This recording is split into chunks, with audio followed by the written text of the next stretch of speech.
Hi guys, we're going to be making some red oil soup. I already have my meat washed in the pot, and then I'm going to be putting it on the stove, and then I have my bell pepper sliced in the blender already. I'm going to be slicing onion in it so I can blend them together. That's the bell pepper, my pepper and the onion. I usually love my red oil soup to be thick, so sometimes I add bitter ball and okra to it, and then so it can be, I don't just want it to be like so oil. So I'm going to be putting the blender pepper in the soup, and then like I said, I already have bell pepper in there. That's why you see it's a lot. It's not just all pepper.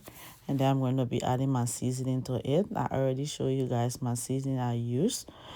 And then I'm going to be using Crown Vita. I'm going to be using 3 Crown Vita in that soup.